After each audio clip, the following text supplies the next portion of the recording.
E aí, Maurício Bonato, Escola de Narradores para você, trazendo aí muitas informações, muito conteúdo para você que quer ser narrador ou narradora esportivo, certo? Vamos falar hoje em relação à ética profissional. Vamos lá. Gostaria de abordar alguns temas, né, em relação à ética profissional.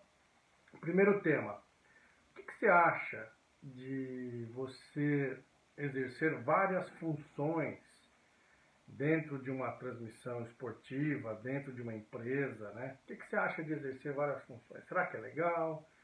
Será que não é legal? A gente vai abordar esse assunto, né? As coisas mudaram bastante hoje nas emissoras, nas empresas de comunicação, nos grupos de comunicação, né?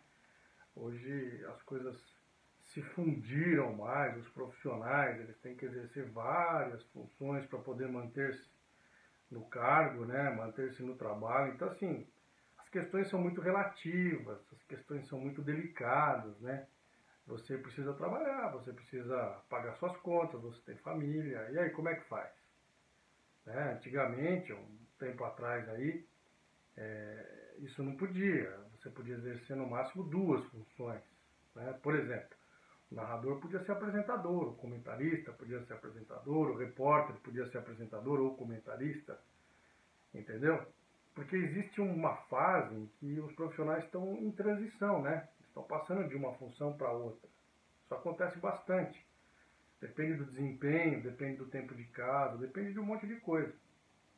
Mas, isso, claro, em determinados momentos, isso fere a ética profissional. Por quê?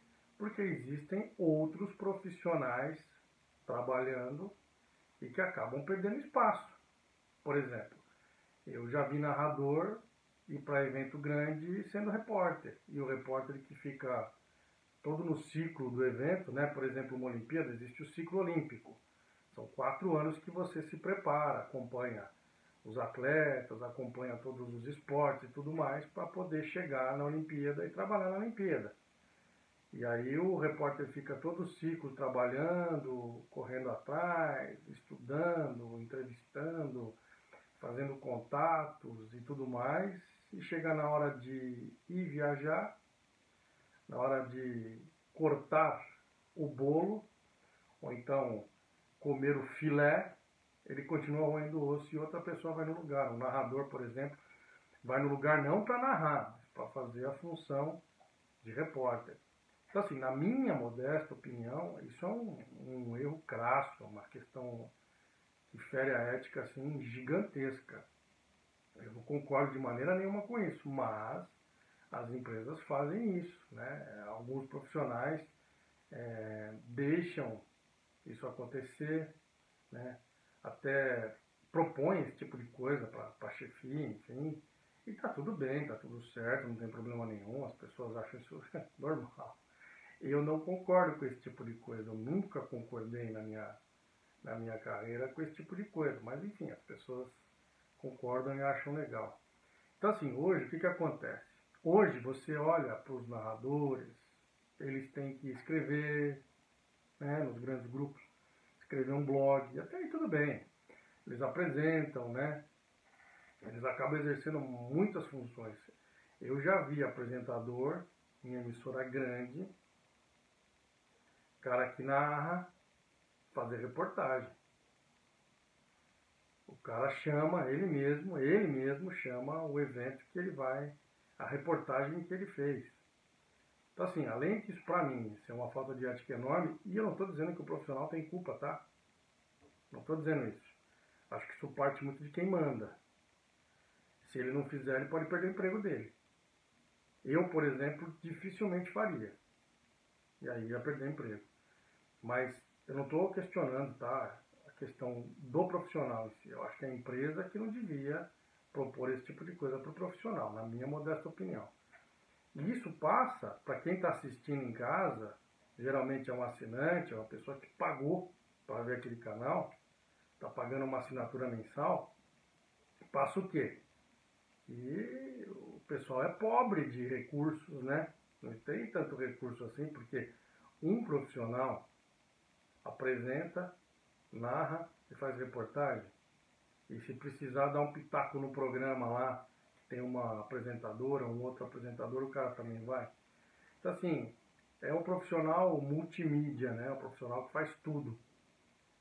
Hoje, para se segurar no mercado, existe realmente essa necessidade desse profissional multimídia, desse profissional que faz tudo. Então, isso é um grande problema que a gente tem que enfrentar dentro da nossa carreira, né? É um problema grande que os profissionais têm que passar. Enfim, é uma questão que a gente tem que tomar muito cuidado em relação à nossa profissão, como essas coisas se desenrolam, porque isso pode gerar um grande problema para o profissional mais para frente, porque ele não vai poder se negar a fazer, né? No dia que ele se negar a fazer, como é que faz? E existem os outros profissionais, por exemplo, que fazem e o cara não faz nada direito, ele não comenta direito, ele não narra direito, ele não faz reportagem direito, ele não apresenta direito, entendeu? Então ele vai ficar sempre sendo o faz tudo, né? O cara que é o camaleão, que ajuda todo mundo, quebra galho, e não vai ser o cara que vai fazer uma coisa bem feita para poder se destacar no mercado, para poder ter um salário melhor, para poder ser contratado, inclusive, né? Então eu acredito que esse é um grande problema que a gente tem por questões do mercado de trabalho mesmo, né? A coisa criou-se um funil muito grande no mercado de trabalho. Então existe essa necessidade dos profissionais passarem por isso. Claro que hoje eles preferem contratar gente mais nova, que tem uma longevidade maior, que entra ganhando muito menos do que um profissional experiente, que já narra há um bom tempo. Então tudo isso faz parte do show, faz parte do jogo, e nós temos que saber lidar com todas essas situações dentro do mercado de trabalho, né? É uma questão muito importante, essa questão que a gente tem que levar em consideração. Outra coisa legal de falar é a questão de narrador tem time, narrador torce para alguém. Olha, eu posso falar por mim, tenho time sim, por conta do meu time eu ia aos estádios acompanhar jogos, sou São Paulino. E por isso que eu comecei a gostar de narração, de trabalhar com isso. Primeiro eu queria trabalhar no rádio, depois eu fui para a televisão. Até vou contar a história daqui a pouco, como é que aconteceu essa minha transição do rádio para a televisão. Foi uma coisa muito engraçada, muito inusitada, vamos dizer assim. Então eu acho assim, todo mundo tem um time, só que a gente tem que saber separar torcida de trabalho. Quando você está trabalhando, você é profissional, você não é torcedor. Quando você está torcendo, você vai lá para a arquibancada, para a numerada, sei lá, e assiste o jogo e torce, ou fica na sua casa torcendo. Então isso é uma questão que mexe com a ética profissional, claro, mas saiba que todos os profissionais torcem para algum time. Se ele falar que não torce, é mentira, tá? Isso aí eu sei porque todo mundo torce para um time. A questão é que eu disse como eu me posiciono. Eu sou extremamente profissional, já narrei jogos do São Paulo em Libertadores, em outros campeonatos, e nunca tive problema para isso. Sei separar as coisas, entende? Eu não vou gritar o gol do São Paulo maior do que o gol do outro time, ou gritar o gol do outro time maior para mostrar que eu não sou São Paulino. Não, isso não existe. A gente tem que saber diferenciar as coisas. Por exemplo, dois times que eu não torço, mas que eu narrei 15 clássicos, super clássicos Real e Barcelona. Quando o Real ganhava, no caso, eu era torcedor do Real. Quando o Barcelona ganhava, eu era torcedor do Barcelona. Isso quer dizer, é uma prova de que eu sou isento, né? Porque quando o time ganha, eu torço pro time. Quer dizer, eu não torço para ninguém, né? Então, assim, a pessoa que está assistindo, ela não tem essa consciência de que, por exemplo, em determinada partida, determinada situação, determinado jogo, você se empolga com a maneira que aquele time joga, sabe? Vou dar um exemplo básico agora, nesse momento que eu estou gravando o vídeo. O Flamengo, o time do Flamengo. Eu não sou flamenguista. Mas quem não vai achar legal o estilo de jogo do Flamengo? Né? O River Plate, estilo de jogo do River, que é muito legal. Não sou torcedor do River. Mas se eu for narrar um jogo do Flamengo, por exemplo, um jogo do River, por exemplo, eu vou me empolgar com o jogo, é óbvio. Né? Então, assim, isso é uma questão que quem está assistindo não para pensar. Entendeu? O cara acha que você está torcendo, que você está ali, pô, o cara é Flamengo, o cara é Rio, entendeu? Não é assim que funciona. independente do time que você torce, eu tenho certeza que quase que 100% de todos os narradores esportivos, quando eles estão trabalhando, eles estão trabalhando. Os caras são profissionais, entendeu? Não estou aqui fazendo média com meus colegas de profissão, não é isso. Mas eu tenho certeza porque é uma maneira que eu vejo todo mundo lidar com a situação. Entendeu? Existem equipes de esporte que o narrador ele é torcedor também. Agora em rádio está começando essa moda e tal. É uma coisa que já aconteceu lá no passado na televisão, por exemplo, e hoje... Mas, poxa, na hora que você está ali trabalhando, você tem que ser profissional. Você tem que ser profissional, independente de qualquer coisa. Nesse caso, é uma linha editorial que segue para o cara torcer. Ok, beleza, faz parte do show, não é uma brincadeira, mas como se fosse, né? Entendeu? O motivo é esse. Então, o que você tem que pensar? Tem que pensar que, assim, essas coisas existem, né? E independente do time que o cara torça, o cara é profissional. Ele vai trabalhar lá na hora, bonitinho, e vai ser profissional como tem que ser. Não tem essa de torcer para o time. Todos torcem para o time porque todos estão trabalhando nessa área. Quem não gosta de futebol vai trabalhar com futebol. Apesar de que eu já ouvi alguns narradores dizerem que não gostam e gostam de narrar. Não gostam do esporte, mas gostam de narrar. Não sei, sabe? Eu vejo uma contradição nisso aí, né? Mas se o cara consegue fazer isso, poxa, ele é uma sumidade, é um artista, né? É um fenômeno mesmo, um talento gigantesco. Eu gosto de futebol, é um esporte que eu gosto. Eu gosto de ver um jogo bem jogado. Eu gosto de ver estratégia do futebol, por exemplo. Como eu gosto de ver o basquete, como eu gosto de ver o tênis, como eu gosto de ver o vôlei, né? São só alguns exemplos. O rugby, são esportes que eu narro bastante, MMA, lutas e tal. Aí você tá narrando uma luta, por exemplo. Bom, o cara tá bem pra caramba, tá fazendo tudo direitinho. Não tem como você não se empolgar com o jeito do cara. Se há uma reviravolta na luta, você se empolga com o outro. E assim vai. Não é uma questão de que você está torcendo para atleta A ou atleta B. Aí vamos entrar, por exemplo, numa questão, por exemplo, de uma Olimpíada, uma Copa do Mundo. Existe o fanismo brasileiro? Claro que existe. Né? O Galvão Bueno, o Luciano do Vale são exemplos disso. E torciam realmente para o Brasil, torcem ainda, né? O Galvão torce, o Luciano infelizmente não está mais aqui, mas torcem para o Brasil, né? Para os atletas brasileiros numa Olimpíada. E eu não acho que tem nada de errado nisso, porque os outros também torcem, entendeu? Agora, há que se reconhecer quando o outro atleta é melhor. O que eu acho errado, por exemplo, é quando o brasileiro perde, o juiz. Eu lembro da época dos boxeadores cubanos, não, mas os juízes sempre dão para os cubanos e tal. Sabe? Não é bem assim. Em alguma luta ou outra tudo bem, mas os caras eram muito melhores que os outros lutadores, por exemplo, que os brasileiros. Entendeu? O know-how dos caras era muito maior. Muito tempo eles dominavam o cenário internacional do boxe amador. Então tem tudo isso que a gente tem que analisar, né? Essa questão de torcida joga muito pra galera, eu também não sou favorável não. Acho que... Peraí, vamos lá, né? Vamos com calma e vamos analisar o que está acontecendo. Existem atletas brasileiros que são fenomenais, não tem um décimo da estrutura, da ajuda que tem atletas de outros países, por exemplo, americanos, chineses, enfim, e o cara vai lá e faz bonito, entendeu? Então isso é uma outra questão, né?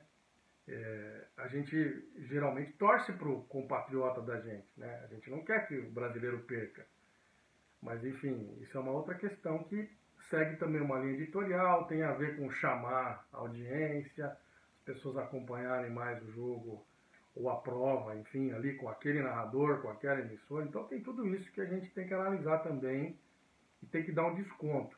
Porque hoje com as redes sociais todo mundo reclama de tudo, né? Todo mundo vira narrador, todo mundo tem razão, o cara dá uma deslizadinha, uma escorregada, já vira meme, entendeu? Então hoje é difícil trabalhar se expondo hoje em dia, não é fácil, não é qualquer pessoa que tem essa vontade, que tem essa coragem, eu até diria, de se expor tanto no trabalho como muitos narradores se expõem hoje, né? Porque as pessoas realmente não entendem como é que as coisas funcionam, como é que acontece. As questões, elas são bem relativas, né? Às vezes o cara está falando uma coisa porque ele, entre aspas, está sendo obrigado a falar, está sendo orientado a falar aquilo. Então, às vezes não é o que ele quer falar, mas ele é profissional, ele está trabalhando, é o trabalho dele, é o emprego dele, ele tem que se manter vivo, né, na profissão. Então, às vezes ele tem que ceder, tem que fazer algumas outras coisas. Esbarra na questão ética, na questão moral, claro que esbarra. Mas como é que você vai fazer? Você vai trabalhar numa emissora e se põe no lugar desse narrador, por exemplo. Você está trabalhando numa emissora, você sempre quis trabalhar lá. E às vezes acontece alguma coisa que você não concorda, mas você tem que aceitar. É assim que funciona. Não dá para você chegar e falar assim, não tem nada a ver. Não é assim que as coisas funcionam. Então a gente tem que ter discernimento para saber como as coisas funcionam. Só que quem está assistindo não para pensar sobre isso. Na verdade, eu acho que nem se preocupa com isso de maneira nenhuma, né? Se preocupa já em ir lá, escrever seu e-mail, seu tweet, enfim, e detonar.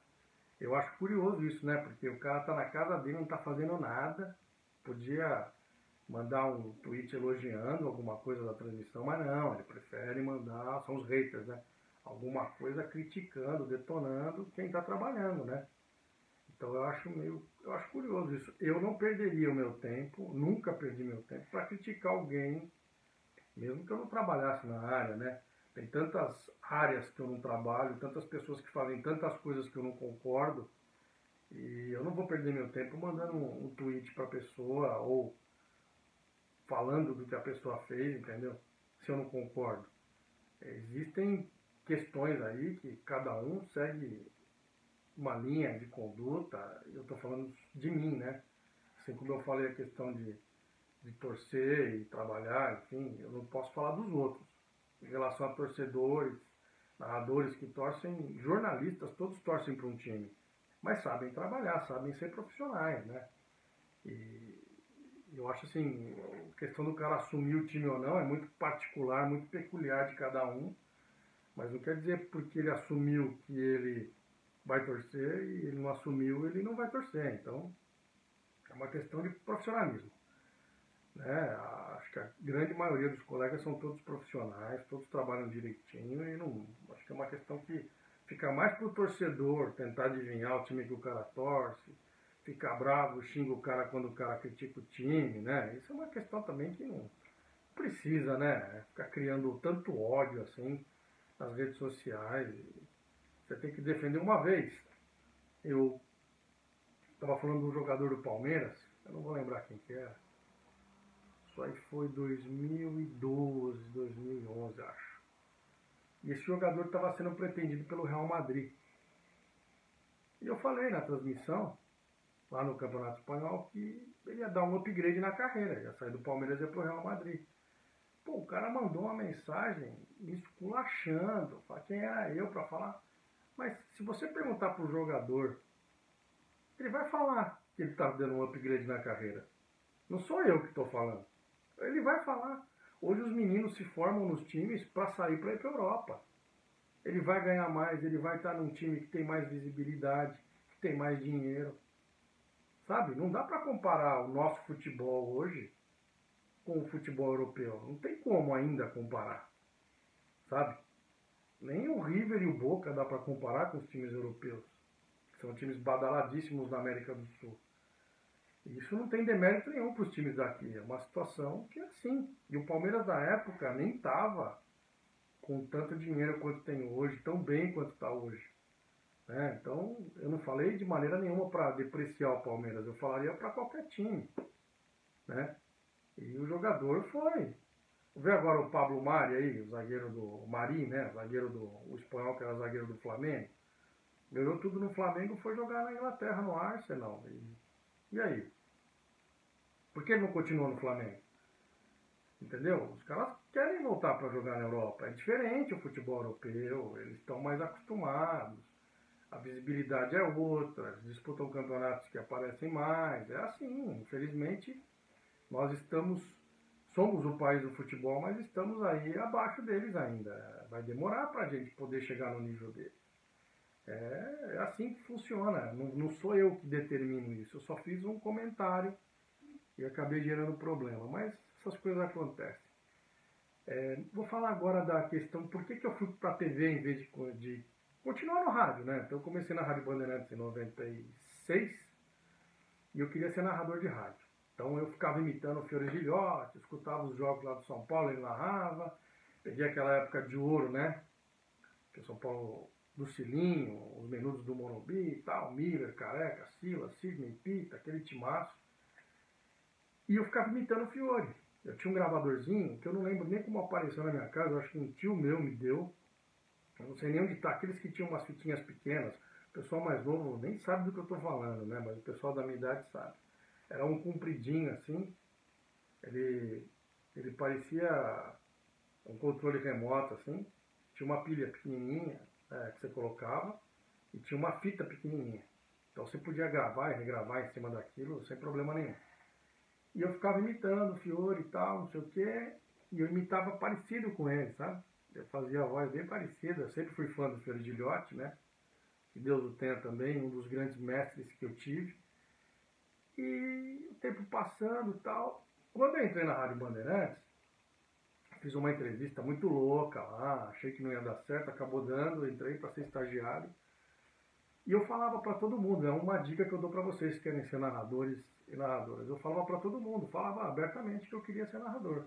Eu era estagiário. Por que o estagiário quer ser narrador, né? Era meu sonho ser narrador. Mas narrar em rádio é diferente, né? Você tem que ter uma voz, na minha opinião, mais potente. A questão técnica, eu acho que todo mundo aprende, desenvolve, mas eu acho que tem que ter mais voz. Eu acho que a minha voz, ela não é uma voz para rádio. A minha voz encaixa muito bem na televisão, no streaming, na web TV, enfim. Por isso que eu me especializei. E aí um dia eu estava conversando com uma produtora da Bandeirantes, experiente, né, a Cláudia Oliveira. Por falar nisso, Claudinha, se você chegar um dia a assistir esse vídeo, um beijão para você, não sei o que você está fazendo da vida, mande notícias, hein? E é mais fácil me achar do que te achar, né? E aí eu estava conversando com ela, ela falou assim, poxa Maurício, por que você não... Já estava meio em declínio o rádio, né? Porque o rádio passou por um processo de transição em que sumiram os investidores, né, no rádio, não deu mais tanto retorno. É um veículo que eu acho que nunca vai acabar, porque está se tendo a transição, né? Ele está indo para a internet agora o rádio, né? Então eu acho que vai continuar mais por causa disso. Porque como veículo mesmo perdeu muito espaço, né? Espaço publicitário, grana. E aí definha, não tem jeito. Sem dinheiro não acontece nada. Aí ela chegou para mim e falou, poxa, por que você não narra em televisão, né? Acho que você encaixa para televisão, a televisão paga melhor. Aí na hora que ela falou, eu fiquei bravo, né? Fiquei chateado com ela, sabe? Falei, pô, quem é a Cláudia para falar isso pra mim, né? Aquela coisa de tá começando, tá empolgado, né, meu? E eu fiquei bravo mesmo, fiquei chateado com ela. Falei, pô, meu sonho de ser narrador de rádio, né? Aí eu comecei a pensar naquilo, começou a... Peraí. Cara, eu acho que é uma boa isso aí, hein, meu? Vamos ver e tal. Só que eu tava inserido no rádio, né? Aí eu saí da Bandeirantes em 98, fui pra Capital. Fiquei 2 anos na Rádio Capital. Aí fui trabalhar num site, totalmente fora. Fiquei 1 ano nesse site. Em 2001, eu fui convidado para voltar para a Band, mas para a TV, para trabalhar com produção.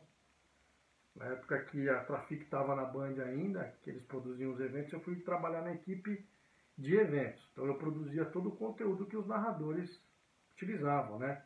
O Silvio Luiz, o Prieto, o próprio Luciano do Vale, o Eduardo Vaz, enfim. Eu acho que o Alexandre Santos não estava narrando mais, estava sim, para ele também e tal. Então eu fui trabalhando com isso. E da mesma maneira que eu fiz no rádio, eu fiz na televisão. Falava para todo mundo, olha, quero narrar. Dia, se tiver uma oportunidade, eu quero narrar. E eu comecei a entender quando a Cláudia falou para mim que a televisão encaixava. Por quê? Porque como eu não tenho uma voz muito potente, Televisão você fala menos que no rádio, né? O ritmo é outro, se desgasta menos. Para mim, por exemplo, um jogo de rádio equivale a 3 jogos de televisão. O jogo de rádio equivale a 3 jogos de televisão, olha só. 3 jogos de televisão equivalem a um jogo de rádio para mim. Então, fiquei pensando, falei, uma boa é para televisão. A Cláudia tem razão, né? Você vê? Isso foi 4 anos depois do que ela falou. E aí eu deixei bem claro para todo mundo. Em 2004, teve um teste para a Olimpíada de Atenas, para narradores. Muita gente foi fazer esse teste, teve gente que passou e trabalhava em outro lugar e não foi liberado. E aí eu fui o último a fazer o teste. Faltava 5 minutos para acabar o teste. E eu fui lá e fiz. Era um jogo de vôlei. Os 2 pontos do jogo de vôlei que o Brasil foi medalha de bronze. Acho que foi em Sydney mesmo. Era aquele 4% de Sydney que o Brasil foi medalha de prata. Depois recebeu ouro, né? Porque a equipe americana foi pegar no exame de doping, né? Mas isso foi agora. Na época tinha sido medalha de prata em Sydney. E o que mais? Era um jogo de tênis do Marcelo Rios com o Meligeni no PAN de Santo Domingo, eu acho. Que o Meligeni foi ouro. Aí foi tirado esse jogo. Ficou... Acho que só ficou esses 2 mesmo. O vôlei eram os 3. Ficou o vôlei e o 4%. E quando eu fui narrar o 4%, eu peguei ali a lista dos nomes, eu narrei assim de maneira espetacular. Não sei nem o que aconteceu. Já até que baixou algum santo em mim. Eu narrei muito bem. E aí o tempo passou, né? Ficou aquela gravação lá e tal. Depois de uma semana, uns 10 dias, eles falaram pra mim que eu ia narrar a Olimpíada de Atenas pelo Band Esportes, né? Eu trabalhava no Band Esportes já também, na Band, nos 2. E aí eu comecei a narrar. Então, ali eu percebi, né?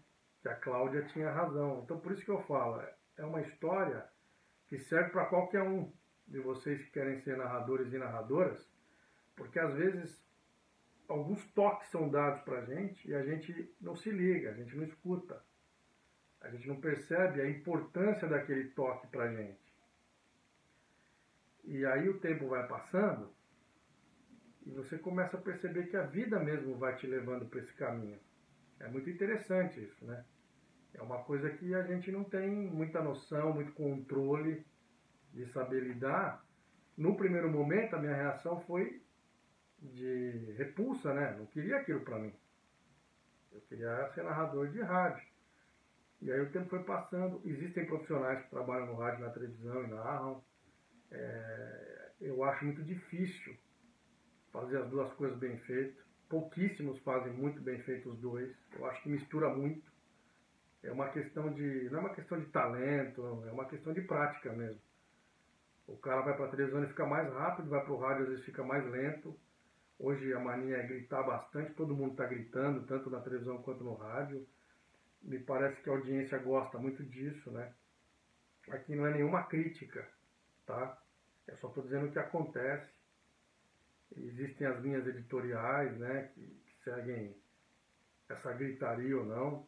Eu prefiro não gritar, eu acho que a narração tem que ser mais cadenciada, mas óbvio que se eu estivesse trabalhando numa empresa que pedisse para eu gritar, eu ia gritar, óbvio. Isso aí não tem nem o que discutir, eu iria me adaptar. Eu falo de um gosto pessoal de trabalho e de espectador, né? De quem assiste, quem ouve, enfim. Eu não gosto muito da gritaria, não. Acho que irrita um pouco, atrapalha um pouco para acompanhar. Mas, enfim, esse foi mais um vídeo aqui do canal, né? Escola de Narradores com Maurício Bonato. Você está assistindo, provavelmente já é inscrito no canal. Se não é inscrito, vai lá, botãozinho vermelho, inscreva-se, clica naquele sininho para receber as notificações, né? Eu estou sempre passando muito conteúdo para você que quer ser narrador e narradora esportivos, tá bom? Os novos talentos da narração esportiva que vão surgindo aí de tempos em tempos E eu estou aqui para dar uma força para vocês, para passar esse conteúdo que vocês possam aproveitar bastante. Beleza? Então foram alguns toques aí. Para um pouco para pensar em relação a essas coisas, questões éticas. Saiba que hoje é necessário mesmo fazer mais funções, tá? Aí precisa ver se vale a pena ou não. Os salários, eles mudam um pouco, entendeu? E às vezes não vale a pena fazer tanta função. Então aí você tem que analisar como é que está a tua situação no mercado e como as coisas vão acontecendo, tá bom? E esse toque que eu dei em relação a... Às vezes alguém te fala uma coisa que você não gosta na hora, mas essa coisa vai ser aquela coisa lá na frente que vai fazer a diferença na sua vida, tá bom? Então tá, Escola de Narradores com Maurício Bonato aqui no YouTube. Obrigado por acompanhar esse vídeo e continue comigo, hein? Valeu!